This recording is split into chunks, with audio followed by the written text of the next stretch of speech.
Welcome to the Backyard Bounty Podcast from heritageacresmarket.com, where we talk about all things backyard poultry, beekeeping, gardening, sustainable living, and more. And now, here's your host, Nicole. Good morning, everybody. Thank you for joining us for another episode of Backyard Bounty. I'm your host, Nicole, and today I'm also joined by Nicole Kupchick of Nicole Kupchik Consulting and the Recess 10 podcast. And today we're going to talk about something a little bit different, and that is bystander CPR and why everybody should feel safe and comfortable and ready to do it at a time's notice. So, Nicole, thank you so much for joining me today. Well, thanks for having me. I'm super excited to chat about this topic. Yeah, I've been following you on Instagram for a while now, and you have so many amazing educational videos. And so I thought I'd reach out to you to see if you could help me with this. I asked all of my big, strong former firefighter coworkers to do a CPR episode with me, and they were all too afraid to do it. So, okay. well, let's have some fun then. Yes, absolutely. The Nicoles, Team Nicole. Yes. I love it. So it was kind of interesting because when I reached out to you to see if you might be interested in doing this, you actually have a bystander CPR story of your own as well. Yeah, it's interesting. I actually have now done bystander CPR 3 times in my lifetime. And each time I will say, because I'm a critical care nurse, so just for those of you listening, my background is that I'm a critical care nurse and have taught BLS and CPR and advanced cardiac life support classes for years. But I will tell you, each time that I have had to do CPR outside of the hospital, it's scary even for me. And I think it's just scary because there's so much kind of self-doubt that comes when you come upon a person who's just laying there and you're like, are they dead? I think they're dead. They might be dead. Do they have a pulse? Then you're like, where do I check for this? And so like all these things go through your head. But yeah, so my most recent bystander CPR scenario was in April. And it was just fascinating.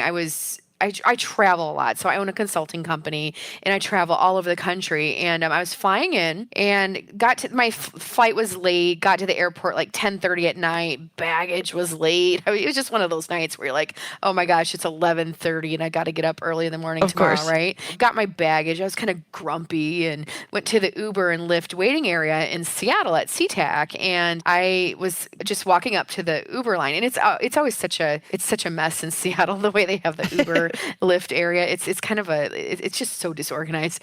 Anyway, so I was walking up, and I hear somebody yell, "Is there a doctor in here?" And and I'm like a total smart butt all the time, right? And I'm in my head, and this is in my head, I'm thinking, better yet, there's a nurse, like right. just joking, right? But anyway, it wasn't a joke. They were being serious. And so I looked over and I see this woman laying on the ground. I'm like, holy Moses. And I see a lot of people standing around, but not many people doing anything. And so I looked over and I could see she was doing this very, very irregular breathing. And it's what we often call agonal or gasping respirations. And I just yelled because there was like a cement barrier between me and where she was. And I just yelled, I said, check a pulse. And then I'm like, get ready to do CPR. And anyway, I figure out how to get over to her. And she definitely did not have a pulse. And so me and 2 other women took turns for 10 minutes doing CPR on her. And it was one of those really interesting things because this was in Seattle, right? And Seattle has the best outcomes in the world for out-of-hospital cardiac arrest. And one of the reasons is because people get bystander CPR. And this woman definitely, she fell into that category of getting bystander CPR. She got it pretty quickly. But what was really fascinating to me is, so it was me and 2 other women. And I said, does anyone else here know CPR? Because we were in a parking garage, right? Sure. And I was thinking in my head, this could be like 5 minutes or this could be 50 minutes. We don't know because it's going to be hard to find us. Mm-hmm. And so anyway, I yelled out, does anyone know CPR? Not a single person stepped forward. And I was really surprised by that. So I pointed to 2 different people. I said, you go get an AED. And then I pointed to another one, you go get an AED. And I wasn't being so blunt to be rude, but if you don't point to somebody and say, please go do something, it's one of those cases where everyone runs or no one runs, right? Right. And so anyway, two different people ran to go get an AED, and then the 911, obviously 911 was called right away. So we did CPR on her. And it was, so just so you know, for those of you listening, even me as a healthcare provider, like I was questioning myself. I'm like, oh my gosh, what if she's not really dead? We're doing CPR. Like in my head, I was doing all this questioning, but she was. And I think if you've ever come upon this situation where you're questioning yourself, it's normal. And I would want anyone out there to know that it's normal. It's such a scary thing to, be in a place that's outside of a healthcare setting to have to provide healthcare. So anyway, so the three of us took turns, and then it was like 7.5 minutes in, an AED shows up, and another gal was doing CPR, so I put the pads on this woman, and it's so funny. There were so many people standing around watching, and I was shocked. I don't know why I should be, but I was shocked that they were videoing us. Oh, goodness. I'm like, are you kidding me? And so anyway, so I just said to the security, I'm like, can you get some barriers up or do something or just make a human wall so we can give this woman some privacy, right? Sure. So anyway, so I was able to get her AED pants on without exposing her, because I've done this a few times, right? So I'm pretty comfortable where the pads go. So I was able to just kind of tuck them under her shirt and get the AED pads on. And then when we took a break, and the AED said, it says analyzing now, stand clear, shock advised. I was like, holy Moses, like this is for real. Like she's really in cardiac, and it's like all those things that go through your head. And so we got back on the chest while the AED was charging up, and then it gave her a shock, and then we got right back on the chest. And so I did the last round of CPR and got right back on her chest, did 2 minutes, and I had my iPhone right there. So we were doing like a countdown, on the stopwatch on the clock, app on the iPhone. And at the end of that 2 minutes, we got our pulse back. Oh, wow. Yeah. And it was really weird because it was like the EMS showed up right at that moment, and how they found us is beyond me. But it's pretty awesome that they were able to find us. But EMS showed up right away. And then I reported off to EMS, and it was just really weird because then they just hooked her up to a monitor, and she was breathing on her own, had a pulse on her own. And so I gave them a report, and it was really weird. Then my Uber showed up, and I was like, well, I guess I should just go, right? Like what else? What do you do, right? And so anyway, I'm like, okay, well, I guess if I'm not needed, I'll just go. But it's like a really weird thing to do CPR on somebody for 10 minutes, between the three of us, and then just get in a car and leave. It's such a weird thing. But anyway, a couple of days later, I called the EMS service that services CTAC, and they couldn't tell me a lot because of HIPAA laws and everything like that. But they said that she regained consciousness after we left, and which was pretty amazing. And so I guess the message I would want for everybody out there to know is that, first of all, if you've been trained to do CPR, do it. If you ever come upon somebody who doesn't have a pulse, I would say know how to check a pulse, and that you can practice on yourself. I think that would be a big thing, is just know how to check a pulse. Another big thing I would want people out there to know is that there's this breathing that people do or can do when their heart stops. And it's what's called agonal breathing. Now, a lot of 911 operators will actually, instead of saying, asking, is there absence of breathing or do you see breathing? What they'll ask is there abnormal breathing? And abnormal breathing is something you will see when your heart stops often. Mm-hmm. And so just kind of know, just because somebody is kind of doing irregular breathing doesn't mean they have a pulse. And I think that's one of the biggest things that needs to really get stressed in BLS classes now, is this whole idea of agonal or gasping breathing. And then, the other thing I would just say is, if you come upon a person who doesn't have a pulse, you don't have to do mouth to mouth. I'll be super honest. In that woman, we did not do mouth to mouth. We made sure her airway was open, but we didn't have a barrier, and we didn't do mouth to mouth. We did chest compressions only, and we were able to get her back, and she woke up after 10 minutes. So, of getting CPR. So I would say, as much as you can, take away a lot of those fears of doing CPR. There are some data demonstrating that even if a patient has a pulse and you do CPR, you're not necessarily going to cause harm. And I think that's one of the biggest fears of people is, what if I hurt them. Well, what's going to hurt them more is if they don't have a pulse and you don't do CPR, right? That's going to harm them so much more. Right. And so, I just think it's, now, I just think it's time for people to really learn how to do CPR. A lot of high schools now require it as part of graduation. Most high schoolers in most states have to go through some sort of a CPR or BLS class. And it was really funny. So the weekend after I did CPR on that woman, I went with my girlfriends. We did like a getaway to Sonoma in California, the wine region. And we got an Airbnb. Then we were out at the pool, and I brought my blow up mannequins, and I made everyone, because a lot of my friends aren't nurses or in healthcare, and I made them all do CPR on the mannequins, because it was like, okay, guys, while this is fresh, we're all going to learn, So I think, it's one of those things. I think it's a public health issue that people don't know how to do bystander CPR. It is definitely one of the things that makes a difference. Yeah, no, I absolutely agree with you. And I think those are some really valid points. I know that on my side of the world, so obviously you're in hospital because you're a nurse, and my life has always been pre-hospital, being a firefighter paramedic. And I would see on almost every cardiac arrest that we would go to, a bystander or family member would be doing quote unquote CPR. And very rarely was it done appropriately. And it's such a shame, because it's a very stressful situation, and a situation where high quality CPR really does change the outcome of the patient. And people think that they're doing CPR and they're really not. And and I think just a little bit of education and maybe encouragement could help the bystander CPR and improve the quality and then improve patient outcomes. I know that for myself, I've done CPR hundreds of times, but that was always, with my fire crew, and we were called to a cardiac arrest, so we knew what we were getting into.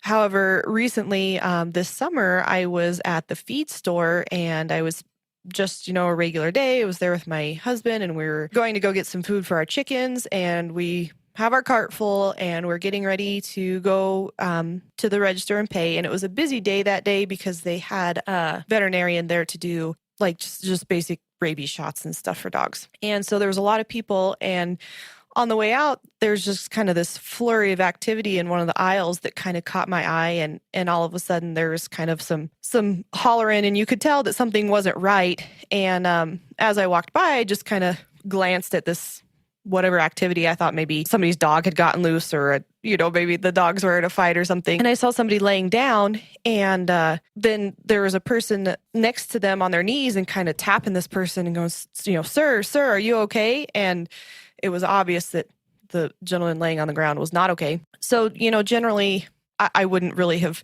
involved myself, if it was just something where maybe somebody, was having a diabetic event or something, something not life-threatening, I wouldn't have really involved myself in. But the gentleman that was trying to wake this person on the floor up all of a sudden goes and looks like he's getting ready to do CPR. So I kind of figured maybe I'll go see what's going on. Oh, yeah. Yeah. You're like, this is a little more serious. Yeah. Yeah. This isn't somebody that just, passed out or something not life-threatening. So the person that was next to the person laying down never actually started doing compressions. And I came over and I said, is everything okay? I'm a paramedic. And the guy grabs me by my arm and yanks me. He goes, please come help. Yes, the desperation. We need your help. Right. Yeah. So he yanks me, and I feel for a pulse, and there's no pulse. So I start doing compressions, and this was just an aisle of the feed store, so there was probably 6 or 8 people there. But nobody was really too ambitious about doing CPR. And so I did compressions. Thank goodness one of the other employees there was a volunteer firefighter, so he showed up, and then we took turns doing CPR. And ultimately EMS arrived. They brought their defibrillator. There wasn't one in the store, and defibrillated him. And by the time I left, I was actually having a conversation with the gentleman, and it was the gentleman that had an arrest. Yes. Mm-hmm. Really? So you guys got him back too? Yeah. And wow. And kind of sidestepping and a little bit more involved in the healthcare side that the listeners probably wouldn't be too terribly concerned with. But as we were doing compressions, he was starting to grab at us. So I was doing compressions, and he'd reach up and he'd grab my wrist. And so then I'd be like, what the heck? So I'd stop doing compressions, and then all of a sudden he would go flaccid again. Oh, So yeah. Mm-hmm. as we were doing the compressions, we were able to move enough blood that it was kind of waking him up, but he still didn't have a heart rate. So when we stopped doing CPR, he would go back to being unconscious because it was our CPR, the manual squeezing of his heart, that was allowing enough blood to flow to wake him up. But we were effectively his heartbeat. And when we stopped, he didn't have a heartbeat, so he would go back to being unconscious again. And so that was a weird situation because you're thinking, well, should I even be doing compressions on this guy because he's groaning and grabbing my wrist? But then when I stop and I feel for a pulse, there is no pulse. So then, like I said, he got the dose of electricity when EMS came. And when I talked to him, I said, "Sir, do you know what happened?" And he said, "Yeah, I have kind of I just wasn't really feeling well, and I think I just passed out." It's like, well, not quite. We have a reservoir here that's really common for camping, and they were just stopping real quick to get some supplies on their way to the reservoir. So he very well could have had a cardiac arrest while driving. It was just convenient, or not convenient, but oh wow, yeah, just ironic that he was there. But I think that this is an important topic because, a lot of our listeners are in pretty rural areas. So it could be, 20, 30 an hour before EMS arrives. And so you're going to need to do CPR on somebody for a long period of time and recognize that there's a situation and call 911 right away and do all of this stuff, in order to hopefully create the best outcome for the person that is in cardiac arrest. Yeah, and I think that's the way you have to think of CPR. It's like basically it's a lifeline for that patient. Your hands in the middle of that patient's chest, pushing up and down, is a lifeline until help can get there. And that patient was waking up because you were giving them really good perfusion to their brain. And it's one of those things, like, we have seen this more and more and more as people are doing better CPR just because training's better and they're just learning, how to do CPR more effectively. People can wake up while they're getting chest compressions. And of course, if somebody wakes up, you do have to kind of just see, like, oh, maybe they're not pulseless anymore. But like in your case, they went back out and lost consciousness again. So, that's a case where you've got to keep going. It's just that your perfusion, your chest compressions were really good. Right. And I always tell everybody, even if you have to take a CPR class for work or for school or whatever, or if you come across somebody who is in cardiac arrest and maybe you don't really want to do anything, just keep in mind that is somebody's loved one. And it might not be somebody that's important to you, but it's somebody that's important to somebody else. So really taking the CPR class to heart and really being willing to help somebody that is in that situation. Don't do it for you. Do it for that person's children or that person's spouse or that person's loved one. And they might not survive, but at least you made a concerted effort. Yeah, no, I completely agree. Yeah. And I think just some basic tips for people out there, first of all, if you can go take some sort of training, go do it. I mean, truly, what is it? Maybe an hour or two out of your time. You don't have to take a healthcare BLS class. You can just take some sort of, basic CPR training. But, you just put your hands in the middle of their chest. If you can imagine where nipples would be, kind of in the middle of nipples, basically, in the middle of their chest, and just your shoulders, you want your shoulders to be over the patient's breastbone, and you just want to push up and down at a rate of about 100 a minute. And, there's a couple things I would love people to know about is there's actually an app. So if you've got a smartphone, there's an app called Pulse Point. And Pulse Point it's pretty cool. So it's this app where, unfortunately, not all EMS agencies or counties or different geographic areas in the United States participate with this, but you can check. So what you do is you download the app. It's called Pulse, Pulse Point, Point, Pulse Point. And basically you register yourself with whatever EMS agency is in your area if they are participating. And then what'll happen is you'll get pinged if there's a cardiac arrest within about, so like if a 911 call comes in of somebody who doesn't have a pulse and your location services are turned on your phone, if you are within about 2 blocks of the radius of that cardiac arrest, you'll get pinged to let you know that there's a cardiac arrest happening. And I'm hoping in the future what'll happen is I'm hoping this becomes kind of a big public health kind of strategy to improve outcomes from cardiac arrest. And what I would love to see is maybe a federal mandate of this application, where you can get notified of a cardiac arrest. Just so you can get bystander CPR to the scene. Now, one of the crazy things, so that story I was telling you about, at the airport, if you've got somebody whose heart is quivering, one of the best things it responds to is not only the chest compressions, but delivering electricity to it. And that can be done through an AED. And interestingly, I asked 2 people to go get an AED and they ran back into the airport to find one. And luckily they did. But come to find out, there was an AED only 40 feet away from us. Oh, no. And no one knew. Sure. And that's, I would say for airport staff, if you work at an airport, like you definitely should know where AEDs are all over the airport. But it was one of those things. And luckily it still worked. We did good CPR. She woke up. So, we had a good outcome, but if all of those things hadn't happened, she may not have had as good of an outcome. Sure. So. And that's one thing that I would really like to see, especially in rural areas and in smaller businesses, just because it's a little bit harder to get a corporate business involved. But I wish that everybody that had a business or, a local community could pitch in, and it would be great if there was AEDs in more areas, because like you said, compressions are kind of like the Band-Aid, but the AED and the shock is kind of the fix in a lot of situations. So if you can get an AED in your area and it's there and people know about it and it's available for use and maintained and everything, then that can even further enhance the patient's outcome. Yeah. And I know, so one of the things I think people worry about is that they're going to get sued. Yeah. If they do CPR in somebody.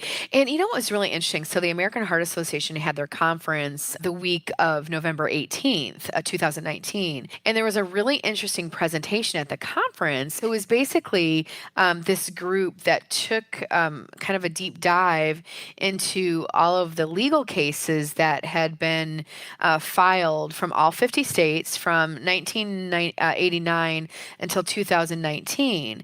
And what they found was that the legal risk of not performing CPR or delays in CPR, those risks were higher for litigation than giving CPR. There were 2 cases where people there was a suit brought against them for doing CPR, and both were ruled in favor of the bystander who gave the CPR. So to date, there aren't many cases where people have gotten sued or found, liable for doing CPR. So, there are things that are called the Samaritan laws that protect us for doing CPR. And so I would say, it's even if you look at, the evidence is showing there's more likely to be litigation if you don't do CPR than if you do it. So. Mm-hmm. Yeah. And I know a lot of people, they're worried about what if I do it wrong? Or like you mentioned, I don't want to put my mouth on the strange person who I don't know who they are. But hands-only CPR has great outcomes. And like you mentioned,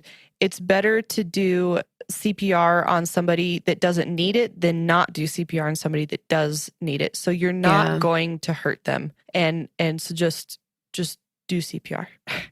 Yeah, just do it. Just do it. Just do it if they don't have a pulse. Right. Well, yes, of course. But again, for all the listeners out there, you can check your own pulse. So you can feel it in your neck. You can feel it in your wrist. You can feel it in your groin area. So just practice on yourself so you know where to check for a pulse. Absolutely.